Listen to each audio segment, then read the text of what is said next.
What do a billionaire in a metal suit, a god, a soldier, a spy, a teenager from Queens, and a talking raccoon all have in common? They've all been part of one of the most successful cinematic universes in history, the Marvel Cinematic Universe.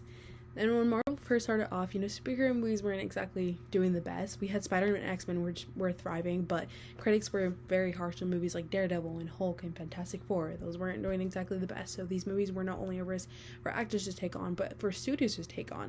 And that all changed when RDJ took on the role of Iron Man. That changed the MCU and storytelling for superheroes forever. According to The National, this movie actually grossed $585 million worldwide. And I know we all know, and we've all seen Iron Man and seen the effect that it had. From then on, the MCU was able to evolve from a small studio gamble into a global cultural phenomenon that kind of really redefined blockbuster storytelling as we knew before that. And obviously we've all seen at least one Marvel movie, and on that photo right there you can see phase 1, phase 2, phase 3, and phase 4. All of these movies just kind of gave us really iconic characters and stories that became a really big part of pop culture. But what I want to talk about is what was going on behind the scenes of those movies, and what was the timeline like behind that timeline that they made, and what moves were they making that made the MCU so popular and allowed it to last for so long and allowed it to build such a big fan base that will keep its name going even after it might be done. So I just want to talk about some small little Marvel origins. If you didn't know, Marvel actually had to sell its rights to survive. They were going to go bankrupt. And a quote from Digit Magazine is that they actually believe that they just lacked a unified vision, and that's a big reason that they weren't making it at that point. But then Iron Man changed everything. Jon Favreau, if you didn't know, he played Happy too. He directed Iron Man 1, and he kind of brought a little indie experience as a director, and obviously RDJ's charm, but also risk helped. And the movie actually had $140 million to make the movie, and ended up, like I said, grossing $585, according to Harvard Business Review. And not that Marvel invented post-credit scenes, but they definitely trained their audiences specifically to wait until the end, because they often would hint at a shared universe in those scenes, and this kind of helped build the foundation for a long-term cinematic storytelling.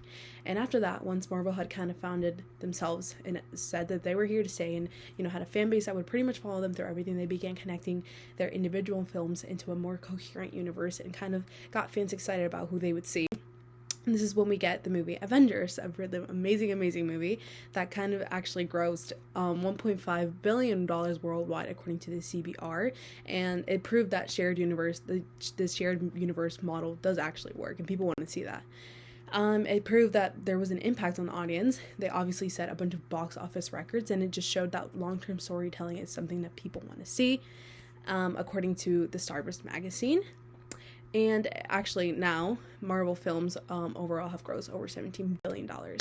And so now Marvel's a little bit established after phase 1, and with this amount of success, obviously you can bring in new characters, new directors, and new tones, and that's what happened in phases 2 and 3.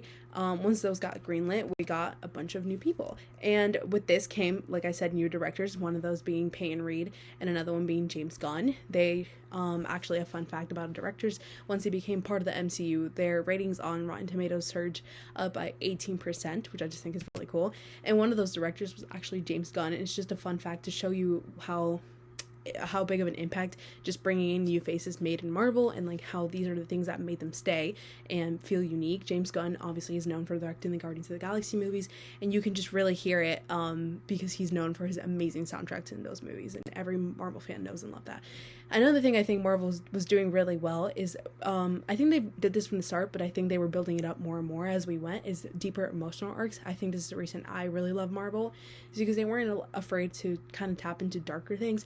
And even though on paper these people are so otherworldly, their heroes are gods, Marvel somehow made them feel like you were going through the same issues and relatable. And obviously the Infinity Saga comes to an end after Infinity War and Endgame, and a good quote that I just want to leave you with from The National is, after 11 years and $18.5 billion at the box office, Avengers Endgame, the final installment of Marvel's extraordinary tapestry of interwoven stories and intertwined characters, marks the finale of the greatest success story in cinema history, which I just think is a perfect way to describe that run. And just to talk about a little bit of what Marvel may be doing now, they're actually on Disney Plus, and they still are releasing very great movies. I feel like a lot of different people will tell you a lot of different opinions on where Marvel is going, but I still personally believe that they're doing pretty good. And just now, over the summer, released a pretty good amount of really, really good movies. I think that they've left behind a legacy that will last forever, and it really feels like they are only just starting. They don't seem to be coming to an end anytime soon, and I don't really think anyone wants them to come to an end. A good quote I want to leave you with is, "From a man in a metal suit to a universe of stories, the MCU proves imagination can change the entertainment forever." And that's from CBR. I just think that Marvel will continue shaping the future of cinematic storytelling and will leave behind a legacy that is talked about for years and years.